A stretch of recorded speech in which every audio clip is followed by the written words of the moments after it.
talking about video games. Yeah!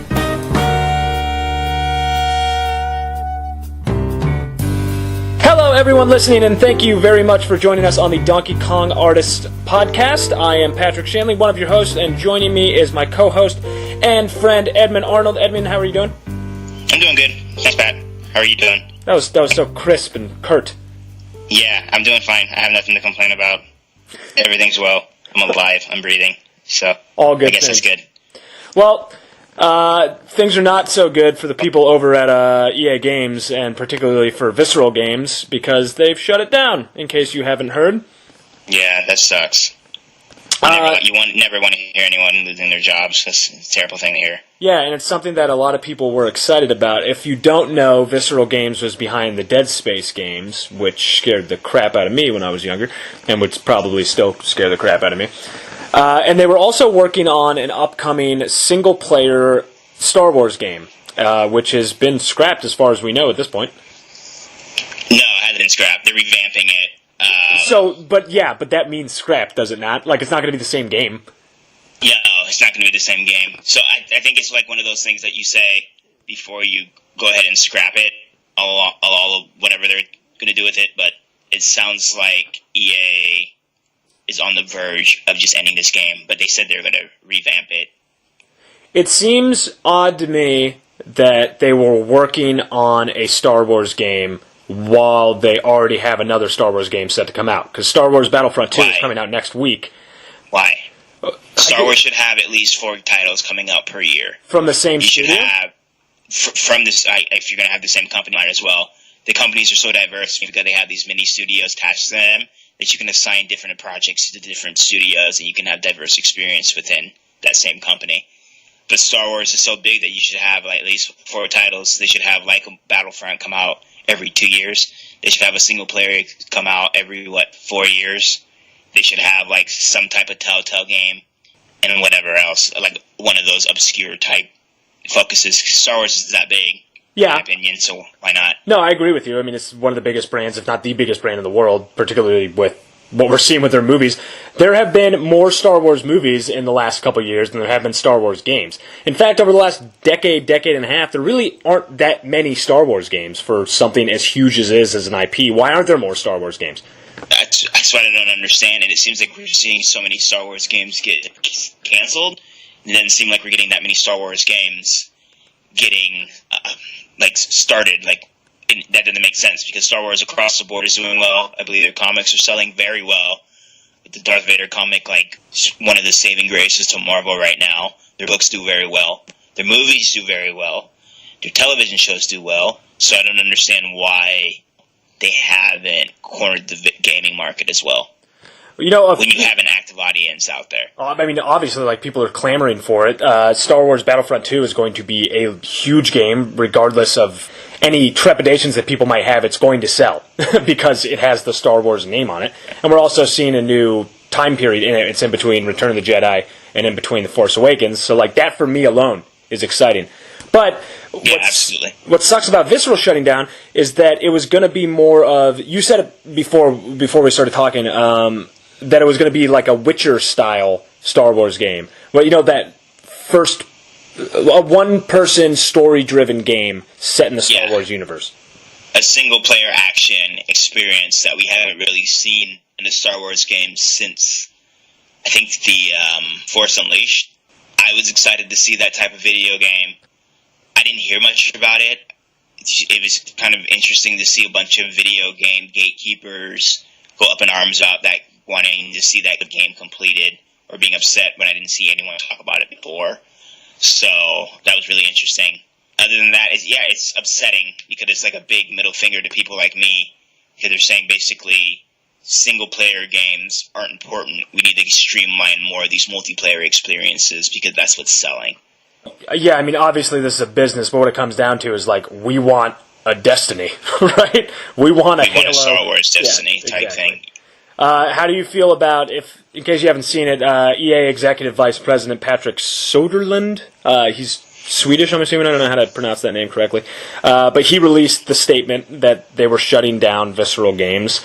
And the statement itself got a couple people upset. There's nothing inflammatory in there, but it is very much not what a lot of people wanted to hear. How do you feel about it, eh?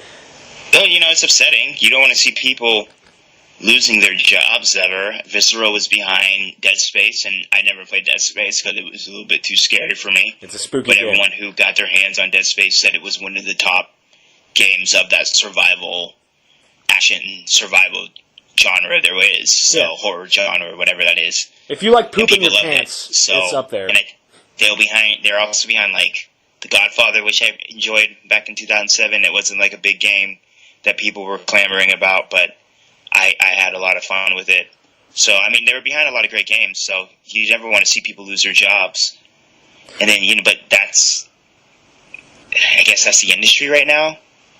It seems like it. I mean, look, the statement itself made it seem pretty much exactly what we're saying. Like, we don't think we would have made enough money doing this. Let me just read a little bit of it, I guess. This is Soderlund. It has become clear that to deliver an experience that players will want to come back to and enjoy for a long time to come, we needed to pivot the design. So that sentence alone is just saying, look, a one-time playthrough, one-player experience is not profitable in today's market, where you're constantly releasing DLC and there's multiplayer and these games have longer shelf lives. That's what it sounds like to me. Yeah, I guess, because it sounded like, Amy Hennig was on it, and Amy Hennig was one of the writers, or I think the main writer from the first 3 Uncharted games. Mm-hmm.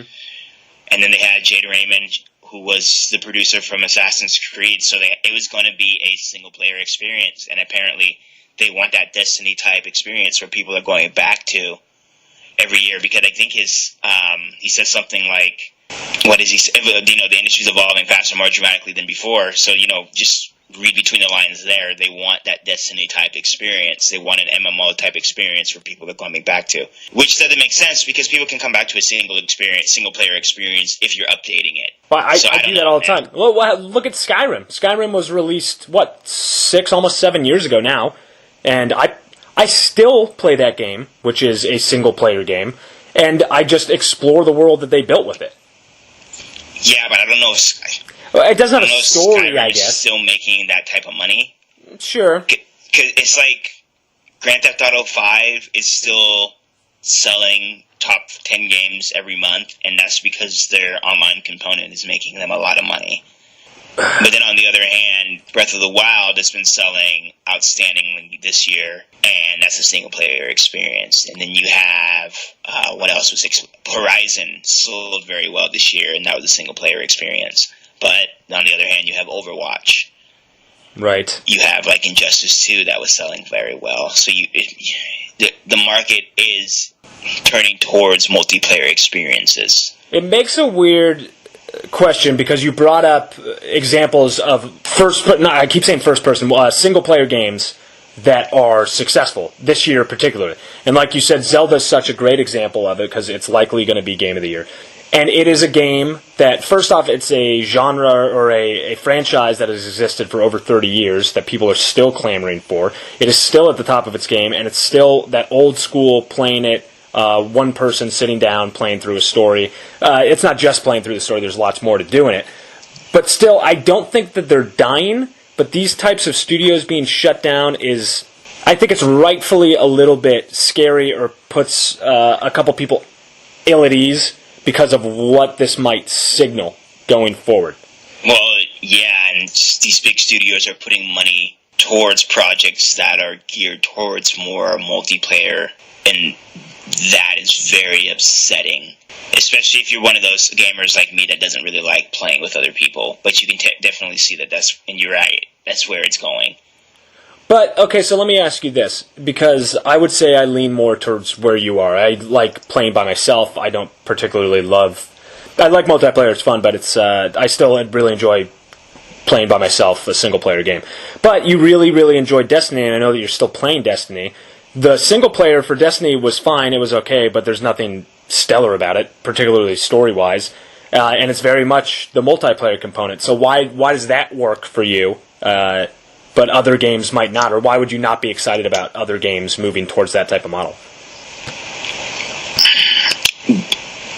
Because there needs to be a diversity, right? Sure. And if we don't have a diversity, then what's the point? If we have all the same type of experiences, then we lose the thing that is very special about gaming. And if every game that comes out is a Destiny type experience, then that's I don't want an industry like that. So I haven't touched Destiny in 2 weeks, right? That's because I've been having these different types of gaming experiences that are out right now with South Park and with Shadow of War, and those are all dramatically different experiences. Right. And I can play them, and I can just get a different type of itch that's scratched with each game that I'm playing. If every game is a multiplayer type, I have to play to level up to get more loot. I don't want that type of game in every game. Right. And that's very upsetting. So my thing is, I just want more diversity in the type of experiences that I play. But it makes sense from a capitalistic point of view to release a Destiny-type game or to release a Grand Theft Auto where I'm constantly putting out updates that people need to pay for. Or I'm constantly putting things out across a 10-year span that are going to make people go back to a game. Whereas Witcher only has, a 5-year lifespan. Sure. Or a 2-year lifespan. Yeah, okay. Because, 5 years is still pretty long.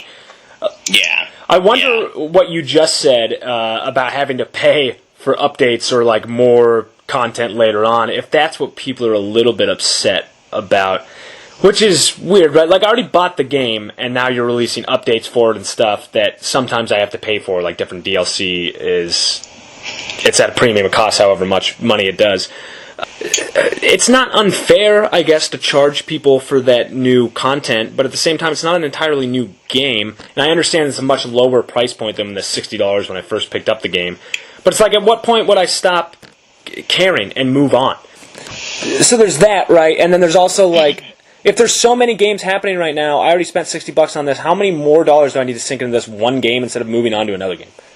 Gaming experiences are changing. A lot of people are just buying that one or two games and just sticking to those 1 or 2 games. There's not a lot of people out there like myself who buy every game that comes out and then will spend 10 to 20 hours on each game.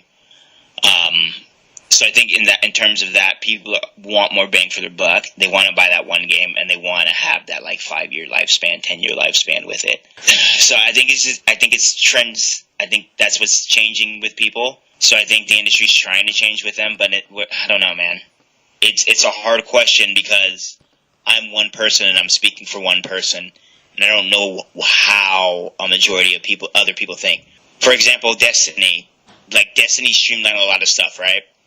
And for a gamer like me, I like that.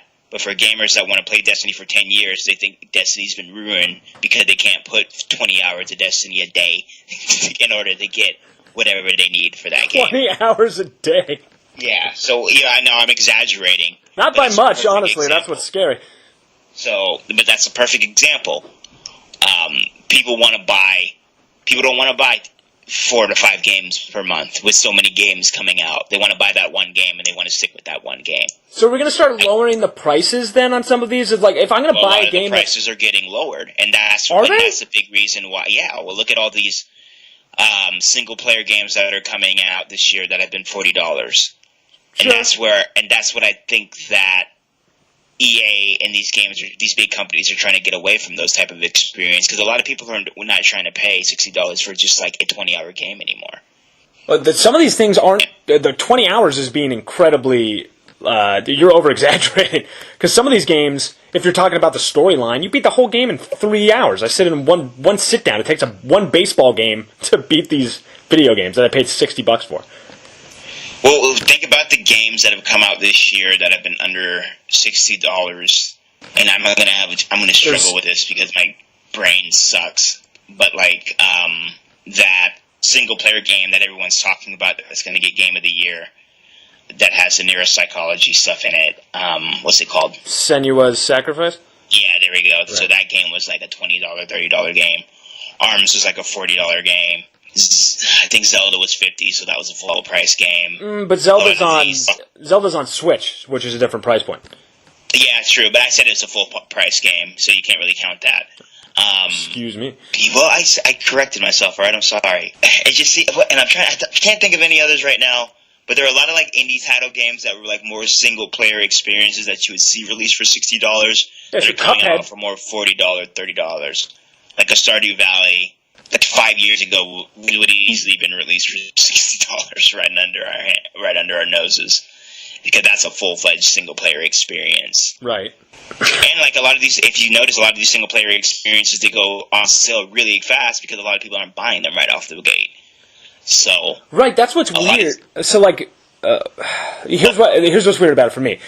Like, I understand EA's decision to shut it down because they want to make more money off their product and stuff. Like, I get that, and they're probably right because these multiplayer games are selling like crazy. But at the same time, it doesn't mean, just because it's a single player game does not mean that it also won't be successful, as we've seen with Zelda and with Horizon Zero Dawn. Cuphead sold relatively well for a $20 game on Xbox Live. Yeah, but I don't think it's like how well it does off the gate. I think it's the lifespan. I think that's why these companies are trying to go more of these multiplayer experiences, because the lifespan is a little bit longer than a single-player experience. And I keep using The Witcher, but The Witcher is a bad experience because Project Red kind of updated that game for like a 5 or 4, or maybe it was a 2-year span, but still that's a really short amount of time. But like when you think about Battlefront had like it was still updating. The last update came 2 years after that game's release, and people were still kind of playing that. And that was a lukewarm multiplayer experience. Destiny 1, you had a whole bunch of people playing Destiny 1 throughout the entire lifespan. So if you have a very successful multiplayer experience, you have to be successful, right? You can't be like The Division, or you can't be like For Honor and release one of these half-ass type multiplayer experience and think you're going to bamboozle people, because you're not. It has to have some type of hook behind it. And I think that's what these studios are going for. These big name EA type EA studios are going for. It kind of sucks because, for me, it seems like we're getting worse and worse stories out of video games. Even though we're getting better and better actors to act in them, we are getting much less impacting stories, as far as I've seen, in many of these video games. I can't remember the last time I played a game that really, truly, like, affected me with its storyline, and it wasn't just like, kill this bad guy, walk to this bad guy afterwards, unless it was something that was completely devoted to a single-player experience. So, yeah, unless it was a really good story, right? Right, but that's what single-player experiences allow, and it seems like, as far as for storytellers, it's a much better medium than these big blockbuster multiplayer things, where, honestly, for some of them, a lot of them, it's like, I need to get through this story. That's how it feels. Like, I need to get through the story so it unlocks the more multiplayer stuff that I actually bought the game for. And if that's the case, then don't even add that onto the game for me. But you're like one in a million people that think like that, I guess. Am I? Why? I don't understand that. I don't know. I don't understand it. I really don't understand it. I don't know if it's like I don't want to say a young person type thing. I think I'm a genius. That's probably what we're getting from that. Maybe that's it. Maybe that's it. It's the only thing that makes sense. That's all I'm saying. I don't know. We're just seeing these Uncharted 4s, these Horizons. We're seeing these type of titles die, right? We're only seeing 1 or 2 of them released a year. Right. But then we're getting like 8 Call of Duties per year. Or we're getting like 4 Overwatch clones a year. I mean, so where does it end? But then Dishonored 2 didn't do well. I don't think Prey did well. So you have these single-player experiences that are being released, but then they don't do well. Right. So, I mean, we have to see how Far Cry is going to do. We're going to have to see how Wolfenstein's going to do.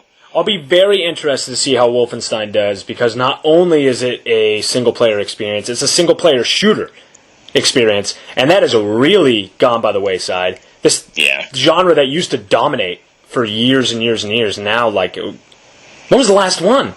You know, you can count Far Cry, I guess, if you want, but it's not the same type of experience. Far Cry has that exploration and open world. Wolfenstein it's putting you on a track and pushing you through a narrative, and it's first person, and it's a shooter. Yeah. It's one player. Maybe people just aren't interested in that anymore because it's hard to watch. Because Polygon makes a good point, like, those games are hard to stream. So maybe that's it, because people aren't going in to look in. So, like, when you're talking like a Wolfenstein, like a streamlined type adventure, people don't want to watch that. People are more in tune to watch like an easy digestible 6-minute Crucible match in Destiny, or like a quick Call of Duty match, or a quick Battlefront match. They don't want to see like a full watch a single player 40-hour movie. Yeah, exactly, because that would take you some time for you to sit down and watch it. And I can't just hop into the middle of it and watch somebody playing one of these games that I don't know the story of. Right. And you can't make money off of these single-player experiences by releasing loot boxes, whereas, like, these multiplayer experiences, you can release loot boxes. And it's a lot easier for people to, like, jump in the loot boxes when it's a multiplayer experience, because why am I going to spend money on something when I'm going to only put, like, 20 hours into it, you know? Let's play another fun round of Pretend Pat's an Idiot and explain to me what loot boxes are, and for people who might not know what loot boxes are, A, what they are, and why every nerd on the internet is losing their mind over loot boxes currently. Well, according to the Overwatch Wikipedia, loot boxes are collectible items that contain a random selection of items, including alternate skins, highlight intros, emotes, voice lines, sprays, and more. And that's in terms of Overwatch. So why would anyone be upset about that? Because they are dangling extra content in front of your face that you have to pay for, and a lot of people don't like that. Then that makes a lot more sense. Yeah, it's upsetting because you have to put more money in to get. You have to put money, whereas you don't have to put hours into something in order to get something that a lot of people might clamor for. Right. So if I just got a birthday card from my grandmother, rest her soul, and she gave me $100 and was like, "Have a wonderful birthday, young man," and I used that money to buy a whole bunch of stuff in a loot crate, I could pwn you in online matchmaking play without having done any of the work to grind out getting the better weapons, the better material, just because my nice granny gave me some money. No. In some games, maybe. And in some games, that is what people are complaining about. Mm-hmm. I believe so, because that is pay to win, and pay to win is very bad in video games. Yes. But in most cases, loot boxes are cosmetic-oriented. So you take that $100, you go, like Granny gave you, sweet old Granny gave you, and you go and you try to get, like, a very cool hat that no one else has. Why in the world would I ever spend money on a digital hat? Because digital hats are awesome. Have you ever spent money on a cosmetic thing in a video game? Yes. You have? Yes. Recently? Yes. Oh my god, what game I didn't think about it. I purchased, like, some silver in Destiny. Silver allows you to purchase, like, cosmetic things like dances and shaders and things like that. How much did you spend? But I really wanted a dance, so I put like $5 down. Oh, it was only $5? Yeah. So it really sounds to me, I'm less annoyed or upset with that type of thing. If it's a cosmetic, it's your own money. If you want to spend it on that, go for it. You know, like, what's the difference between that, other than it's real and tangible, and buying like an actual hat, like in real life? You know, like, whatever. Spend your money however you want to spend it. It's not like that. It's a little like cases. That. Destiny doesn't have, like, a loot box system. So, in most cases, like Overwatch, the hat would be hidden, right? Okay. So I'd have to I'd have to buy a bunch of boxes and hopefully roll the hat. And what roll means, hopefully open one of the boxes and the hat randomly be there. So that's where the problems come from. And where other problems come from is where you talked about with Granny giving you the money. The first example is some of these games allow you to purchase things that will make you that will make you beat the game faster, right. In other words. So you're paying to win. That's where the problem comes from. So it's very, very, very... It's getting to be a very big system with microtransactions in general. Okay, what you just said is gambling, which is what a lot of people have said that this is like, and how they wish it was labeled, because that is the definition of gambling. I'm putting money in, spinning a wheel, basically, to hope that I get the outcome that I put money in for. Right. I mean, I guess no matter what, I'm getting something out of it, so it's not exactly like playing a slot machine or something like that. Because no matter what, I'm getting something, right? Yeah, you're getting something. Sometimes you're getting something amazing. Sometimes you're getting something that's not so good. Right. So it's scratching that gambling itch. So that's where a lot of the complaints are coming from. This sounds... And I get it. Yeah, I mean, I get that 100%. It sounds exactly like why everyone hates freemium games on cell phones. You're doing essentially the exact same thing, except I've already paid for this game. It's not a free game. And it's a full game, so I have to pay for additional. So essentially I paid $60 for this game, and now you're making me pay more money. And if I have a problem, I'm probably going to put like close to $300, $400 into this game to play the game on top of the cosmetic items that you're floating in front of me. Or in some instances, I'm paying to make my character better, or I'm paying to be better than other people, which in that place, that's just toxic. Is this... Oh, God. This is awful to me, because this signifies like an actual future of gaming for massive AAA titles, because this will be in every game. We're already seeing almost every game... Sorry, that's not true. But a lot of the games that have released this month, big games, big games, it's in there. It is true. It's in Shadow... Don't contradict yourself. Think of the last big releases of the last couple of months to come out, and they all have loot boxes. Shadow of War has loot boxes. Destiny has loot boxes. Destiny has loot boxes. Star Wars Battlefront 2 will have loot boxes. Wolfenstein South Park will have loot boxes. South Park has loot boxes? I believe I saw somewhere that either South Park will have loot boxes, or they might have some sort of... Yeah, they have. I think they have like loot... Yeah, no, I might be wrong. This is the new normal, man. This is what it's going to be like for all of these games going forward. Oh yeah, they release a full game and then they release like something else that I have to pay like an extra $40 for. How? Why am I gonna support this? Like, the games are great, but like, I own a PS2 and I can load up old games that I had, and I didn't have to deal with any of this stuff, and I never will. And like every new game, even when I'm excited about it, it's still like I know that that's gonna be a part of it. Yeah, well, do you support capitalism? Then you need to support this. Because it's just a way for these companies to get more money. That's exactly what it is. They're just wringing it out of you, you know? Yeah. And that's all it is. There's no other reason for them to do it other than pay more money, get more money out of this poor sucker. And are the games even are they better? Are they? I mean, that's what's driving me crazy. Is that I'd be more inclined to deal with this type of stuff if I was playing like totally mind-blowingly amazing games. But honestly, this year I haven't played one, and to be fair, I haven't played Horizon or Breath of the Wild, 2 games that I think looked incredible. But have you played Yakuza? I haven't played Yakuza. Have you played Nier Automata? No. Don't say you haven't played any breathtaking games this year, because there have been a lot of breathtaking games that have come out this year. Have there been any from America? I get exactly what you're saying. And to back you up, I haven't played any breathtaking games that have required me to put any money in the loot boxes this year at all. Like, at all. And I really don't get it. I really don't get it. Other than to make the company money. Yeah, it's just to make money. I don't know, man. I get it. I'd probably be doing the same thing if I was the shareholder for that company. But it doesn't mean that it's good for games. No, it's not. It's not. It's terrible for games, and it's terrible for America as a whole. Because basically you're going to see these little like ways to milk money out of everything. Let's say... No matter what you get into. Yeah. So games have gone like mainstream or whatever, you know, like they've been pretty popular for a very long time, but now they're really mainstream. And this is what happens when things go mainstream. When things go mainstream, a whole bunch of people see how much money they can get out of it, and then a whole bunch of hands start getting in, and a whole bunch of cooks start getting in the kitchen, and the product starts suffering because of it. And that's why we see amazing indie games and a lot of AAA titles, which are supposed to be like what the best games are, kinda not that great.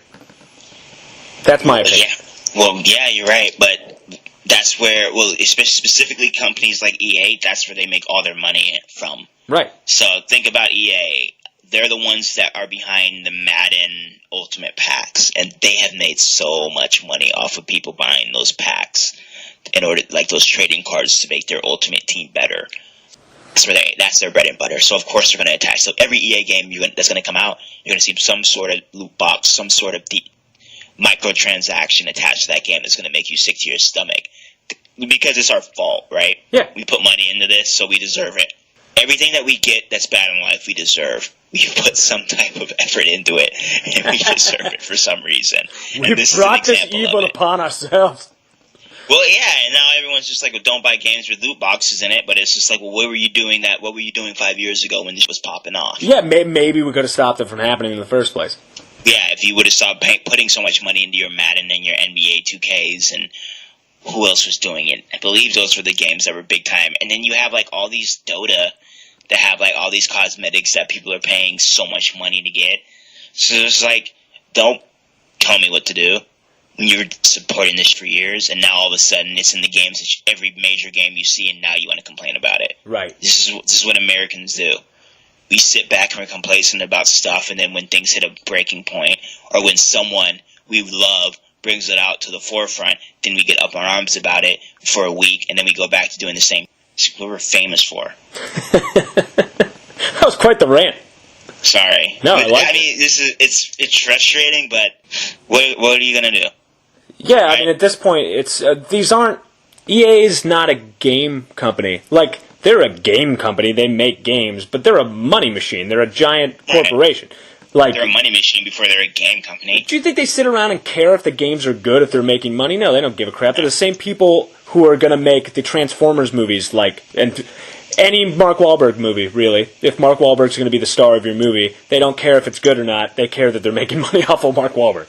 Dude, they monopolized the NFL football games because NFL 2K was making dramatically better game than them. So they went and struck a deal with the NFL so they could be the only video game company to make football games. And then they released the same game for the last 10 years. Yep. So EA is like, they want to make money. What am I not supposed to respect that? This is the system that I was raised in.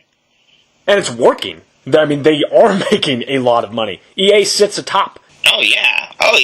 And that's why Battlefront's coming out with a horrible loot box system. Right. Because they've been making money off of their loot box system before, and we haven't done anything before.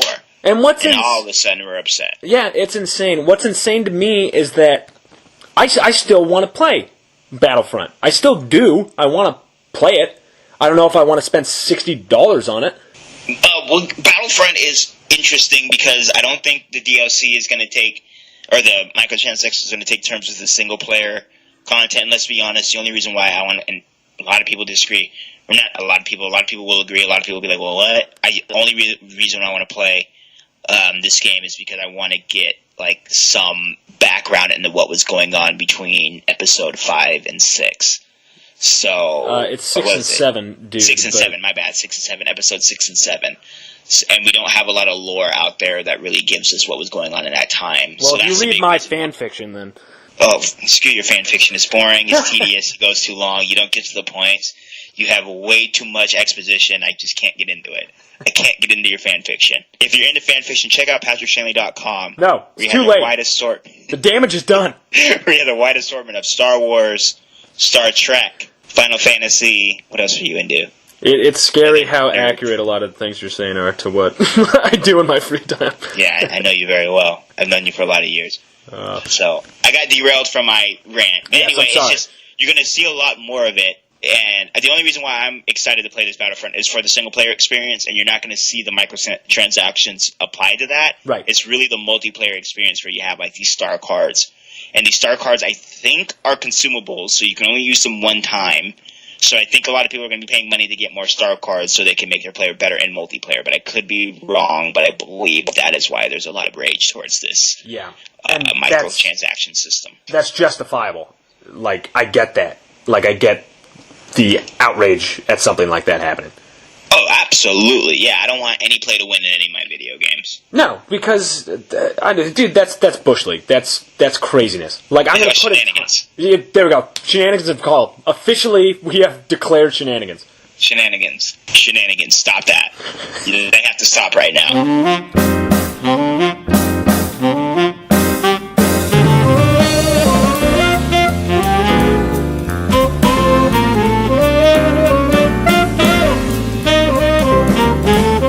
We have been incredibly negative this entire podcast. Let's look forward to some positive things. The massive month of gaming that is the month of October 2017 rolls on next week. Here's some of the games that are coming out next week. Destiny 2 is coming out on PC, which means nothing to me because I already have it on Xbox. And frankly, if you play on a PC, you're an uber nerd, and I don't think you've ever seen the sun. Also coming out is Knights of Azure 2, Bride of the New Moon, a game that I did not know about but was happy enough to get a review code for. Road Rage, which is exciting to me because I played that game as a kid. I loved that game. Different game. Am I thinking of Road Rash? Yeah, don't associate the two together. That's all right. I'll just snip that out so nobody knows I'm an idiot. Assassin's Creed Origins is coming out. That one takes place in Egypt. There's pyramids and a hawk, or a falcon. Super Mario Odyssey, which will likely be the greatest game ever made by human beings in the world. Wolfenstein: The New Colossus. If you're interested in that game, check out our last podcast where we had the stars of it on. And then to round off the entire month, we have Bubsy, The Woolies Strike Back, the return of Bubsy. Everyone's excited for that. Wait, what? Bubsy's coming out next week? Yeah, you bet your buns it is. Shut up. Yeah. Wait, hold on. Why would I lie about that? What would I get? You're absolutely right. Well, shut everything down because Bubsy coming out next week is probably the biggest news of it all. Cancel all your plans, everyone. Yeah, because that's the first game I'm going to buy. Who's doing this? Black Forest Games, who are behind the wonderful games such as the Airline Tycoon Deluxe, Eldorado, and Gianna Sisters. Love all those. Yeah, games. I'm picking me up some Bubsy. I love Bubsy. But yeah, Bubsy. Next week is going to be a big week. I think I'm picking up Odyssey and maybe Wolfenstein. I'm going to wait on Assassin's Creed because I have Shadow of Mordor. They are... Okay, this isn't fair. I haven't played that much of Assassin's Creed. I've only played through the demos. But having played Shadow of Mordor quite a bit this past week, they're really similar games, at least to the past Assassin's Creed games. Like, they're shockingly similar games. Yeah, they're all the same. Yeah. I'm sorry, they're all the same. Yeah. Like those action... hack and slash. What do you call them? Hack and slash, there you go, type game. But they're not... Are they hack and slash? Because you would really think that a Bayonetta would be a hack and slash, so these games are more like a... It's a button Arkham Asylum type. You smash the X button a whole bunch. That's it. That's and you hit Y a couple times. So, yeah, but I like those type of games. But I'm going to wait until I get some hours into Shadow of War because I'm really enjoying that. And as soon as I put my hands on Assassin's Creed, I'll probably just throw Shadow of War to the side. So, and Assassin's Creed hopefully will be on sale pretty soon. Yeah, I would imagine it was because there will be a new Assassin's Creed 3 months from now after this one comes out. And Odyssey is just going to take so much of my soul. I'm just going to have to put a lot into that. And then South Park. God, there's just a lot of games, dude. South Park has been fun. It's a little boring, but I'm making my way through it just because the story isn't interesting. Is it funny? It's funny. It's not as funny as the first one.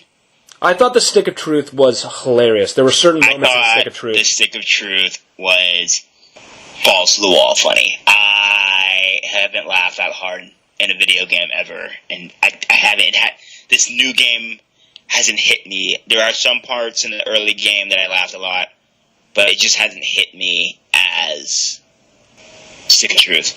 It's a slow burn.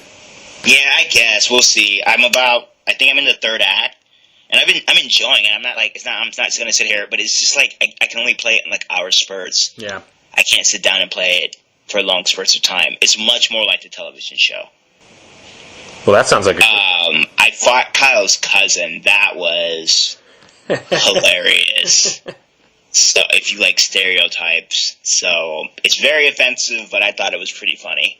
They do some black jokes in it that are pretty funny. There's a black stripper in it that's really... Oh, yeah, I know who you're talking about. And she said, prescription. The way she says prescription is so stereotypical, but I laughed so hard. So South Park still got that about them that, they can still offend but make you laugh at the same time. Right. So, and then Shadow of War is just like, I really am enjoying Shadow of War, but it's pissing me off because I can't kill this one orc, and it's getting to the point where like I'm dreaming about him. Can I tell you something? So I hadn't played Shadow of Mordor, and so this is my first time with like the Nemesis system, man. And I got so upset about this one orc beating me like 3 times in a row that I stopped playing the game because I was so angry in real life that I had to stop playing it, which probably says a lot about me as a person. No, they have designed this game in a way to give these characters personalities, and they say some stuff that kind of gets under your skin, and it pisses me off in a very, very, very good way. Yeah. I mean, that's the goal, right? Is for you to want to come back and murder these orcs, but... Oh, yeah. I killed this one orc with fire. He came back, and now he's like a fiery berserker or whatever, and he's killed me, I'm not exaggerating, 8 times. I cannot kill this dude, because there's nothing I can take against him that... Oh, I might take an Ulog against him. See, this is why I like this game, because I have to think strategy. And you were complaining because you were saying that a lot of this game is like Assassin's Creed. A lot of them, like, it's a lot the same. I think that what puts this game over the top is the Nemesis system, because you have to approach these different orcs with different strategies, which I'm really, really, really enjoying. And there's so many diverse personalities. Right. And it's enjoyable. It's funny how it's a funny game and it's a fun game. It's kind of quirky, and it's not what you'd think, like if you were going around smashing orcs in Mordor. Yeah, because some of the orcs are really serious. Like, there's this one orc who was, like, maggot infested. I don't know if you ran over him in early game. I haven't yet, no. But he's, like, the first orc and me and my roommate both ran into him, but he's just, like, he's got maggots, just, like, holes all on the left side of his skin. And he just has this monologue about how he was left to dead and how he rose back to life, and it's really good. And then you have, like, this other orc who's, like, sings, right? And then there's another orc who, like, speaks in rhyme. And there's another orc who's drunk all the time, who's constantly making, like, mistakes and things like that. So there's just the diversity of them, and I just have been enjoying it a lot. I can't complain it. This is what I want from a game. Everyone's experience is different. Yeah, and that's what's so cool about that game particularly. You know, but it has that loot box system. Yeah, but again, like it's not bothering me with it. Yeah, because I guess in the end game you can't really play this game without the loot box system, which I haven't gotten there yet. But people that are there are enraged by it. Yeah. So I have to get there, and then once I get there, because I think I'm going to get there, I'm pretty sure I'm going to beat this game. I'm really enjoying it because it's not story heavy, because Lord of the Rings sucks. How dare you? Yeah, but I have heard that people are, like, upset about the end game to this game. Well, 6 years from now, when I finally get to that, I'll let you know how my feelings are on it. Yeah. You're 12 years later when you play Shadow War. There's just so many games, man. Yeah, but what are you playing right now? I don't think you're even playing anything. I can't stop playing Destiny. I really like Destiny. That's good, though. At least you're playing Destiny. Yeah. So, I can't stop playing Shadow War, so we're in the same boat. Like, I really like that game, and I really like South Park, so I've been, like, going back and forth between those two. Good. I mean, that's the thing about this month is that, this is weird, it's going to sound contradictory to what we said earlier, but this month has been a great month, not just for big games and really fun games, but also the games are really different. There's a lot of really different games this month. Yeah, that's why we need more Star Wars type games, dude. Yeah. That's why we don't need just one Battlefront and then another Destiny Star Wars. We need these single player Witcher Star Wars and the, like, Telltale Star Wars. And I love Star Wars, and it's massive. So, and I'm serious, we should have 4 Star Wars titles released every, like, a cycle. It's a Star Wars game every year. Sure. It's madness that we don't, to be honest with you. Like, it's insanity that there are not more Star Wars games. It's one of the biggest universes that exist. There are so many stories to tell. Absolutely. I should get a Star Wars game and a superhero game. Superhero-centric type game every year. Every single year. And I don't understand why they make so much money in Hollywood. I don't understand why you don't make games like around there. It just seems stupid. Like you're just leaving money on the table. We need to call the mayor of video games and get him on the show. We should get the mayor of video games, but then it makes me sad because if it does really well, then we're only going to get superhero and Star Wars video games. We won't get anything else. So. But what if they're awesome? And Mario's one of them. True. That's true. No, keep Nintendo. Leave Nintendo alone. You leave Nintendo out of it. Nintendo's Nintendo.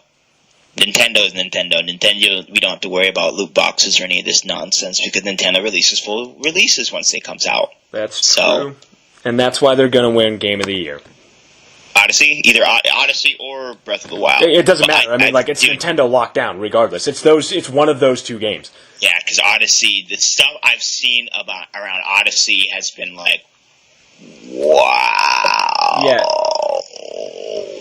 Like, that's all I can think of to say. Nintendo showed off this year a little bit. They really brought down the house.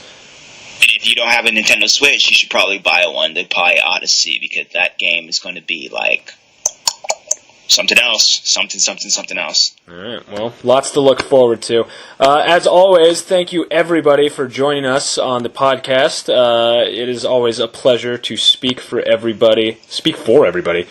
Yeah, I meant that more speak so you could listen to it, not that I am the voice piece for all of video game land.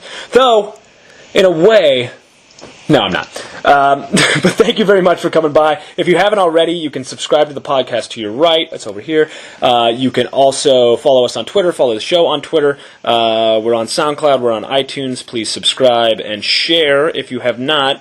If you know somebody who likes video games and they like listening to people talk about said video games, why not send them to our podcast? Yeah, thank you for listening. Email us, donkeykongartist@gmail.com, thedonkeykongartist@gmail.com. That email will be up and running tonight. We want to email hear us there from with any questions, comments, concerns, complaints. Just don't be racist. Yeah, I mean, not like overly so, you know. No, just don't be racist. You just know, don't do it. Like good friends making jokes that might be a little bit... Every time you're racist, a company gets canceled by EA. I think we can have company gets shut down by EA. That cancels it. You did this, Yeah, racist. see? Yeah. EA's like, why were you racist towards Edmund? Shut down. No more Star Wars for